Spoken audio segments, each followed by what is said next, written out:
Welcome to my channel knowledge Kendra. Guys, इस video में हम बात करेंगे बहुत ही interesting topic, production possibility curve यानी उत्पादन संभावना वक्र, जिसे हम पीपीसी प्रोडक्शन पॉसिबिलिटी कर्व कहते हैं। ठीक है, तो इसमें हम पढ़ेंगे उत्पादन संभावना वक्र क्या है। ठीक है, उत्पादन संभावना वक्र की मान्यताएं क्या है और उसकी विशेषताएं क्या क्या है।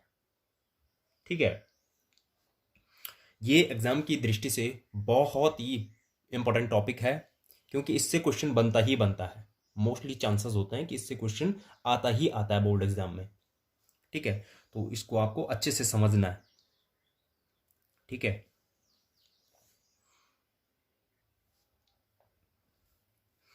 अब देख सकते हैं, अर्थव्यवस्था में ऐसी फर्में पाई जाती हैं जो एक से अधिक वस्तुओं का उत्पादन करती हैं। ठीक है, अर्थव्यवस्था में क्या है, ऐसी फर्में पाई जाती हैं जो एक से अधिक वस्तुओं का प्रोडक्शन करती है। यदि एक फर्म दो वस्तुओं का उत्पादन करती है, माना कोई फर्म क्या है, दो वस्तुओं का उत्पादन करती है, तो वह दिए गए संसाधनों व तकनीकी से वस्तुओं का एक निश्चित मात्रा में उत्पादन कर सकती है। भाई ऐसा क्यों? ऐसा क्यों कि संसाधनों व तकनीकी से वह क्या है, वस्तुओं का निश्चित मात्रा में ही उत्पादन कर सकती है? क्योंकि आप पिछली वीडियो में पढ़ चुके हैं कि किसी भी अर्थव्यवस्था में क्या होता है, रिसोर्सेज सीमित मात्रा में होते हैं। ठीक है, और उसकी आवश्यकताएं तो असीमित होती हैं। ठीक है, यानी साधन क्या है, सीमित मात्रा में है। ठीक है, यही यहां पर दिया हुआ है। ठीक है, तो सीमित साधनों से क्या करेगा, वो एक निश्चित मात्रा में ही प्रोडक्शन कर सकती है। ठीक, आगे देखिए, दो वस्तुओं की स्थिति की व्याख्या, अंडरलाइन करना इसे, दो वस्तुओं की स्थिति की व्याख्या जिस वक्र की सहायता से की जाती है उसे उत्पादन संभावना वक्र यानी उसे प्रोडक्शन पॉसिबिलिटी कर्व कहते हैं। ठीक है, तो सिंपल सी बात है कि पीपीसी कर्व में जो हम पढ़ेंगे तो इसमें क्या है, हम दो वस्तुओं की स्थिति की व्याख्या इसमें की जाती है। ठीक है, आगे देखिए, यदि किसी समय विशेष में साधनों की मात्रा स्थिर है, साधनों की मात्रा स्थिर कैसे, क्योंकि उनका क्या है, पूर्ण उपयोग उनका हो रहा है। ओके, और एक अर्थव्यवस्था केवल दो वस्तुओं, माना दो वस्तुओं का क्या कर रही है, उत्पादन, और वो दो वस्तुएं हैं फॉर एग्जाम्पल गेहूं और चावल का उत्पादन कर रही है, तो गेहूं की अधिक मात्रा का अर्थ है कि चावल के उत्पादन से साधनों को हटाना पड़ेगा। ठीक, भैया हमने कहा कि दो वस्तुओं का उत्पादन कर रही है, गेहूं और चावल। ठीक है, तो हम चाहते हैं कि गेहूं का प्रोडक्शन अधिक हो। ठीक, तो गेहूं का प्रोडक्शन अधिक कैसे होगा, जब चावल के प्रोडक्शन में जो साधन लगे होंगे वो भी क्या होगा, गेहूं के प्रोडक्शन में आ जाए। वहीं चावल की मात्रा कम, ठीक है, चावल की कम मात्रा का उत्पादन करना पड़ेगा, और चावल की अधिक मात्रा का उत्पादन का अर्थ क्या होगा कि हमें गेहूं के उत्पादन में जो साधन लगे होंगे वो चावल के उत्पादन में लाने पड़ेंगे। ठीक है, तो वहां फिर गेहूं की कम मात्रा प्राप्त होगी और फिर चावल की मात्रा बढ़ जाएगी। ठीक है, गेहूं की कितनी मात्रा का उत्पादन किया जाए, इस संबंध में समाज को क्या करना पड़ता है, चयन करना पड़ता है, उसको चुनाव करना पड़ता है। ठीक है, हमने कहा कि दो वस्तुओं का प्रोडक्शन होगा, ठीक है, चावल और गेहूं का। अब वो डिपेंड करता है कि समाज को गेहूं का प्रोडक्शन बढ़ाना है या फिर चावल का प्रोडक्शन बढ़ाना है। ठीक है, अगर गेहूं का प्रोडक्शन उनको बढ़ाना होगा तो चावल से साधन गेहूं पे शिफ्ट करने होंगे। ठीक है, और चावल का प्रोडक्शन बढ़ाना है तो गेहूं से साधनों को शिफ्ट कहाँ करना पड़ेगा, चावल के प्रोडक्शन में।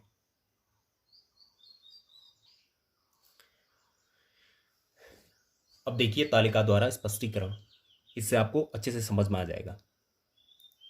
ठीक है, हमने क्या कहा, दो गुड्स, दो वस्तुओं का प्रोडक्शन होगा। ठीक है, यह एक वस्तु क्या है, एक वस्तु क्या है, गेहूं है। ठीक है, और दूसरी वस्तु क्या है, चावल है। ठीक है, ये हैं संभावनाएं, जो भी उत्पादन की संभावनाएं बनेंगी इन दोनों की, इसको यहां पर दर्शाया गया है। ठीक है, पॉसिबिलिटी को।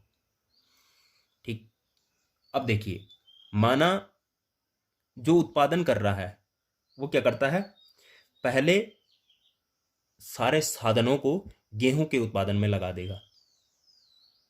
ठीक है भाई, हमने कहा है अगर हमें गेहूं का उत्पादन बढ़ाना है तो चावल के उत्पादन में जो साधन लगे होंगे उनको भी गेहूं के उत्पादन में शिफ्ट करना पड़ेगा। क्यों? क्योंकि अर्थव्यवस्था में क्या होता है, साधन सीमित होते हैं। भाई दोनों वस्तुओं का उत्पादन हो रहा है, ठीक है, गेहूं का अलग और चावल का अलग, तो साधनों का बंटवारा हो रखा है ना। ठीक, हम चाहते हैं गेहूं का उत्पादन बढ़े, तो यहाँ जो साधन लगे होंगे इसके उत्पादन में उनको भी गेहूं के उत्पादन में हमें शिफ्ट करना पड़ेगा। ठीक है, अब माना हमने सारे साधनों को क्या कर दिया, गेहूं के उत्पादन में लगा लिया। ठीक है, तो चावल का उत्पादन घट जाएगा। अब देखिए पॉइंट टू पॉइंट, जब गेहूं का उत्पादन शून्य था, ठीक है, गेहूं का उत्पादन क्या था, शून्य, सारे साधन कहाँ लगे थे, चावल के प्रोडक्शन में। ठीक है, तो यहां पर देखिए 15 और यहां 0। ठीक है, ठीक, तो माना जो प्रोडक्शन हो रहा है वो लाख क्विंटल में हो रहा है। ठीक है, तो जो पहली संभावना बनेगी वो गेहूं का शून्य और चावल का क्या है, 15 लाख क्विंटल के बराबर प्रोडक्शन हो रहा है। ठीक, अब हमने साधनों को शिफ्ट कहाँ कर दिया, गेहूं के प्रोडक्शन में। ठीक है, तो गेहूं की जो एक इकाई है ये 1 लाख क्विंटल प्रोडक्शन हो रहा है। ठीक है, वहीं चावल का क्या हो गया, एक कम हो गया। देखिए यहाँ 15 है, यहाँ 14 है, तो 14 लाख क्विंटल यहाँ प्रोडक्शन हो रहा है। फिर हमने साधनों को क्या है, और बढ़ा दिया, साधनों की मात्रा को बढ़ा दिया। ठीक है, तो गेहूं का प्रोडक्शन 2 लाख क्विंटल और यहाँ क्या हो रहा है, 12 लाख क्विंटल। ठीक है, वहीं हमने यहाँ साधनों को और बढ़ा दिया। ठीक है, गेहूं का 3 लाख क्विंटल और यहाँ क्या हो गया, 9 लाख क्विंटल। ठीक है, साधनों को और बढ़ाया। ठीक, तो यहाँ क्या हो गया, 4 लाख क्विंटल, यहाँ क्या हो गया, 5 लाख क्विंटल। ठीक है, साधनों की मात्रा को फिर बढ़ा दिया। ठीक है, 5 लाख क्विंटल और यहाँ क्या हो गया, प्रोडक्शन शून्य आ गया।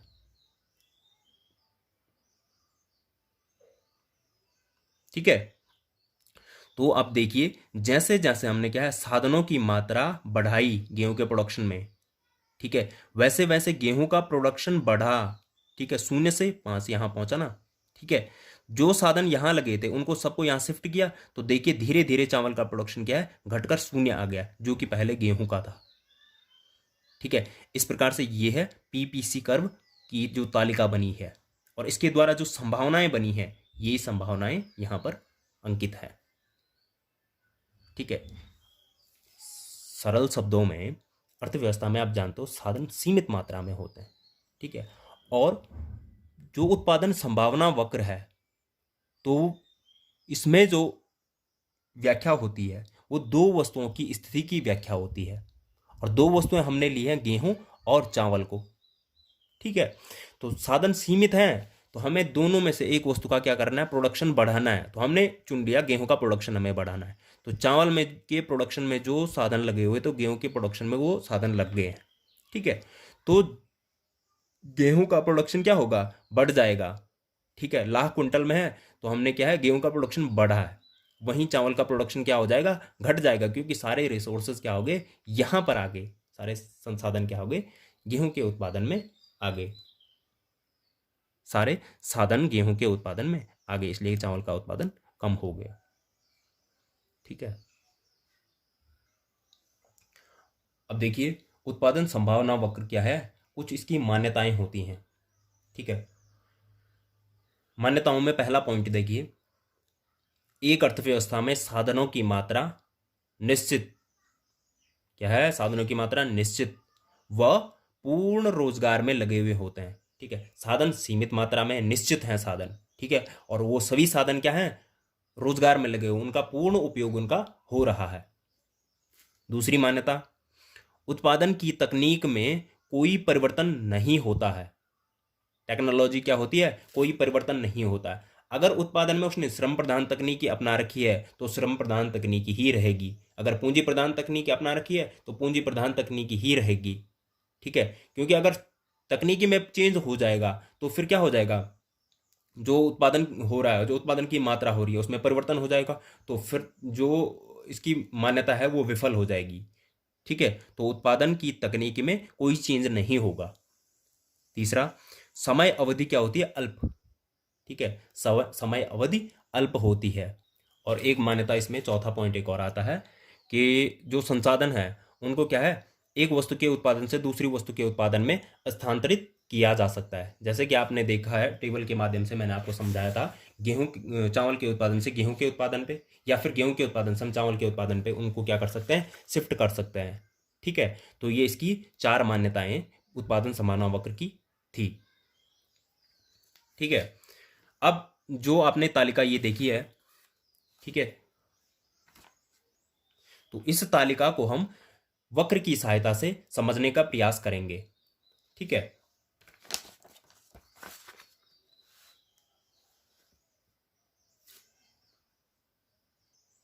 देखिए इसका वक्र इस प्रकार से बनेगा।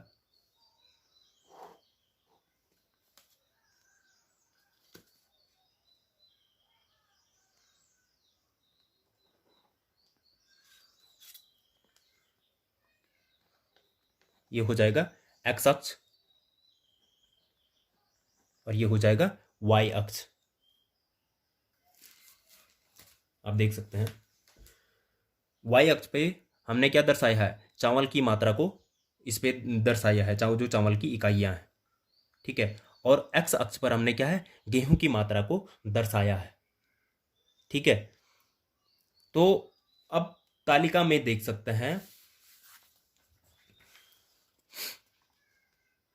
जब गेहूं का प्रोडक्शन 0 है तो चावल का प्रोडक्शन कितने के बराबर है, 15। ठीक है, तो इस प्रकार से हम क्या करेंगे, जब गेहूं का प्रोडक्शन 0 है, ठीक है, तो चावल का प्रोडक्शन कितना है, 15 है, तो 15 के सामने हम क्या है, एक पॉइंट बना देंगे, क्योंकि गेहूं का क्या है, 0 है। ठीक इसके ऊपर यहां पर क्या हो जाएगा, एक बिंदु रख देंगे। ठीक है, आगे देखिए तालिका में, जब गेहूं का प्रोडक्शन 1 है, ठीक है, तो वहीं क्या है, चावल का प्रोडक्शन घटकर कितना हो गया, 14 लाख कुंटल। ठीक है, तो हम क्या करेंगे, जब गेहूं का प्रोडक्शन 1 है तो इसका कितना है, 14 है चावल का। ठीक है, तो ठीक 1 के ऊपर जहां पर 14 होगा, 12, 13 और 14, यानी लगभग यहां पर। ठीक है, 1 के ऊपर यहां पर क्या, हम दूसरा पॉइंट रख देंगे। ठीक है, वहीं तालिका में देखिए, जब गेहूं का प्रोडक्शन बढ़ गया, उत्पादन बढ़ गया, तो कितना हो गया, 2। ठीक है, वहीं चावल का कितना हो गया, 12। ठीक है, तो ठीक 2 के ऊपर 12 कहां पर है, यहां पर ये पॉइंट हम रख देंगे। आगे देखिए, उसके बाद क्या है तालिका में, जहां पर 3 है, फिर यहां चावल का कितना, 9। ठीक है, तो 3 और ठीक 3 के ऊपर जहां पर 9 के सामने हम क्या कर देंगे, पॉइंट रख देंगे। ठीक है, इसी प्रकार से आगे हमने पॉइंट रख दिए। ठीक है, ये 5 पे था, यानी 6 के थोड़ा सा नीचे और 4 के ऊपर। ठीक है, और लास्ट जो जब क्या है चावल का प्रोडक्शन शून्य हो जाता है तो गेहूं का कितना है 5। ठीक है, तो यहाँ भी हम 5 पे क्या कर देंगे 0 रख देंगे। ठीक है, तो इसके बाद हम क्या करेंगे इन पॉइंट्स को मिला लेंगे। ठीक है, इस तरीके से, और ये पॉइंट हमने मिला दिए। ठीक है, तो इनको हम नाम देंगे। ठीक है, जो 15 पे है वो कितने क्या है ए संयोग, माना इसको हम ए नाम दे देते हैं। जो यहाँ पर है इसको हम बी नाम दे देते हैं। इसी प्रकार से सी, डी, ई और एफ पॉइंट। ठीक है, तो इस प्रकार से चावल की इकाइयाँ और ये है गेहूं की इकाइयाँ, और इनसे मिलाकर जो संयोग बने तो ये क्या हो गया उत्पादन संभावना वक्र हो गया। ये उत्पादन संभावना रेखा हो गई और इस पर जो संयोग मिलाकर बन गए ये उत्पादन संभावना वक्र हमारा बन गया। ठीक है, इतना तो ठीक, लेकिन दो स्थितियां इसमें और भी आती हैं। जैसा कि आप देख पा रहे होंगे इस कर्व के अंदर मैंने क्या है एक पॉइंट रखा है के पॉइंट। ठीक है, के पॉइंट ये है, इसको हम नाम देंगे संसाधनों का अकुशल प्रयोग। ठीक है, इस जो ये के पॉइंट हमने उत्पादन संभावना वक्र के अंदर बनाया है ये क्या है संसाधनों का अकुशल प्रयोग है। ठीक है, जब किसी उत्पादक के पास संसाधन तो पूरे हैं, साधन पूरे हैं उसके पास, ठीक है, और उनका प्रयोग पूरा नहीं हो पा रहा है, फिर जो उत्पादन होगा वो कम होगा। ठीक है, क्योंकि संसाधनों का जब पूर्ण प्रयोग हो रहा है तो इस रेखा के बराबर ये जो संयोग बने हैं वो तो ये है उत्पादन संभावना वक्र पर है, लेकिन जब संसाधनों का पूर्ण प्रयोग नहीं हो पा रहा है तो ये के पॉइंट है, यानी संसाधनों का अकुशल प्रयोग है ये। ठीक है, और एक पॉइंट और आता है ये हमने दूर बनाया है जी पॉइंट। ठीक है, ये एक और है, ये है अतुलनीय अतुलनीय संयोग। ठीक है, यह है अतुलनीय संयोग, यानी उपलब्ध संसाधनों से इसको प्राप्त नहीं किया जा सकता है। ठीक, उपलब्ध संसाधनों का पूर्ण प्रयोग से जो प्राप्त किया जा रहा है वो इस रेखा पर है, उत्पादन संभावना रेखा पर वो संभावनाएं बनी हुई हैं। ठीक है, जब संसाधनों का अकुशल प्रयोग हो रहा है तो वो के पॉइंट है। ठीक है, और जब उपलब्ध संसाधनों से हम जिसको प्राप्त नहीं कर सकते हैं वो है जी पॉइंट, अतुलनीय संयोग। ठीक है, तो इस प्रकार से ये है आपका PPC curve, production possibility curve. ठीक है, अब थोड़ा डायग्राम के बारे में और बता दूं। PP1 रेखा उत्पादन संभावना रेखा है, जो कि हमने अभी चित्र के माध्यम से बताया था, ये रेखा है, इसका नाम हमने रखा हुआ है P और P1 रेखा। ठीक है, इस रेखा पर ABCDEF, ठीक है, ABCDEF, ठीक है, उत्पादन की संभावनाएं हैं। ठीक है, और G जो कि अतुलनीय संयोग बाहर है। ठीक है, वहीं के जो क्या है संसाधनों का अकुशल प्रयोग। ठीक है, साधनों का अकुशल प्रयोग। ठीक है, बताते हैं। समाज इनमें से किसी भी विकल्प का चुनाव कर सकता है। इस आधार पर हम कह सकते हैं कि एक उत्पादन संभावना रेखा दो वस्तुओं गेहूं और चावल के उन सभी संयोगों को बताती है जिनका अधिकतम उत्पादन एक समाज के लिए संभव है जब संसाधनों की मात्रा स्थिर है और उनका पूर्ण प्रयोग हो रहा है। ठीक है, जबकि क्या है संसाधनों की मात्रा स्थिर है और उनका पूर्ण प्रयोग हो रहा है, और तकनीकी भी क्या होती है दी हुई होती है। ठीक है, तो ये हो गया उत्पादन संभावना वक्र के बारे में। ठीक है, अब रह गई उत्पादन संभावना वक्र की विशेषताएं। ठीक है, ठीक, तो आप देख सकते हैं उत्पादन संभावना वक्र की विशेषताएं क्या क्या होती है। ये अगर आपको डायग्राम समझ में आया होगा, तालिका समझ में आ गई होगी, तो विशेषताएं आपको इस बिल्कुल याद हो चुकी होंगी अब तक। ठीक है, देख सकते हैं आप, उत्पादन संभावना वक्र का ढाल बाएं से दाएं नीचे की ओर होता है। क्या कह रहा है, उत्पादन संभावना वक्र का ढाल किस साइड से, ये हमारा क्या है, लेफ्ट हैंड है, और ये क्या है, राइट हैंड है। ठीक है, तो बाएं से दाईं ओर, बाएं से दाईं ओर नीचे की ओर झुका हुआ होता है। ठीक है, और इस अवस्था को क्या कहते हैं, नतोदर। क्या कहते हैं, नतोदर। ठीक है, इस तरीके से जो भी डायग्राम बना होगा वो होता है नतोदर स्थिति में। ठीक है, और एक और स्थिति आती है, इस तरीके से जो डायग्राम बना होगा इस तरीके से।